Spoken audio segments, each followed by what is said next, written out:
All right, so we've made it to part three, and we're going to talk about longevity and in your business or in your creative career, and hopefully some suggestions slash advice on how to avoid burnout, which it does happen to us all, and it's just part of it. But yeah, here we go. All right, so one of the things, I guess it was like in 2020, what I realized was I was overdoing it. Like I was a bit of a workaholic. And I think if you are an entrepreneur, like at heart, you're either going to overwork or have so many ideas you don't know what to do with them. And time management will be probably your biggest issue because sometimes like the creating, the making isn't that hard.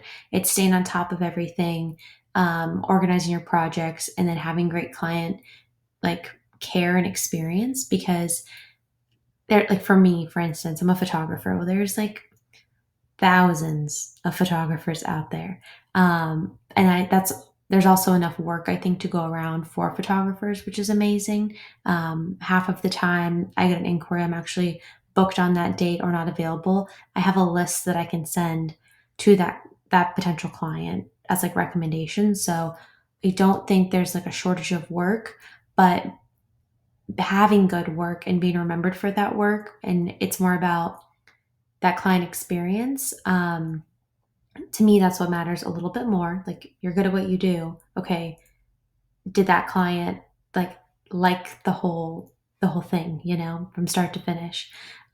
This is one of those things that can create a lot of burnout, is when creatives feel bogged down by client emails. Unfortunately you have to charge for what you do, so like sometimes selling those services are exhausting, the marketing of it can be exhausting. So having some really great processes in place.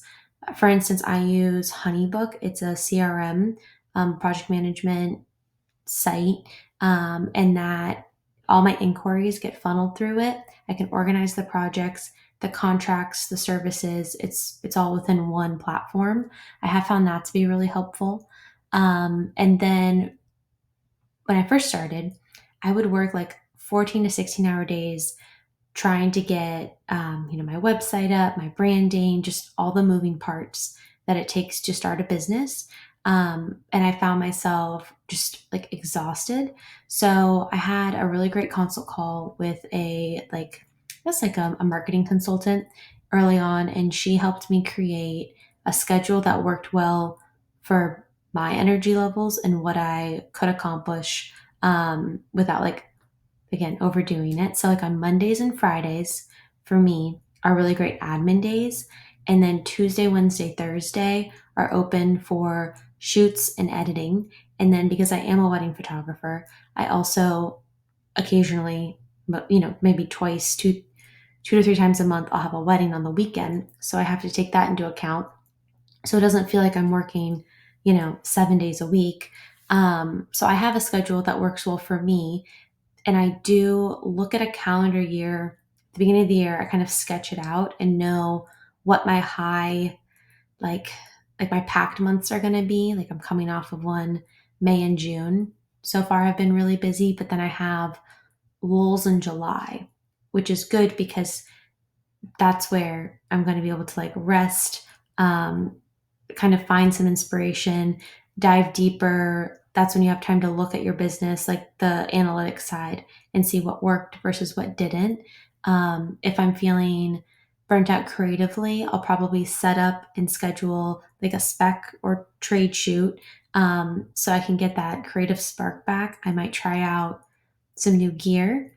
I might try I shoot with a lot of film, so I'll probably experiment a little bit, and document what worked and what didn't. That'll actually make me a better photographer for the fall season. So having the different cadence and rhythm throughout the year that supports like your creative energy, the time management for that business aspect, because you never want clients to feel that stress. Like that's not their job to feel that stress. So that's really interesting. And like I've reviewed it over the past 5 years of what works and what doesn't. So it's it takes time to figure all that out. But starting with knowing what schedule would work well for you. And if you are doing too much, you also probably need to figure out, have you outgrown your pricing? That's really big. So these are all things you'll develop over time. But let's see, we're going to go. All right. If you do not want to listen to those borderline rambles, I think one of the things, it's like when you have done something pretty consistently for 5 years, it becomes second nature. So some of the things I'm saying, you're probably like, what? But these are the main takeaways: is time management, which can be very difficult for artists, which I know. And then staying inspired, which sounds obvious, but I really do think it is. Like, if you're inspired and passionate about the project, or trying to get that creative energy back, um, you're just going to love it so much more, and you will probably avoid burnout. But also knowing that you can't be inspired and have that abundance of creative energy constantly. So knowing when to schedule breaks and rest for yourself. It took me years to get to a place right now where my business works kind of in the background as I create.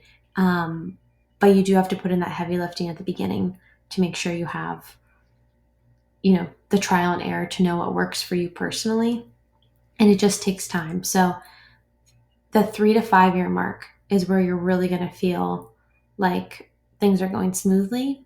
And when it is bumpy at the beginning, if you can stick it out, you'll get to that other side. So I hope this helps. And yeah, good luck with school, and just keep connecting with others, and ask questions. It really does. It does pay off.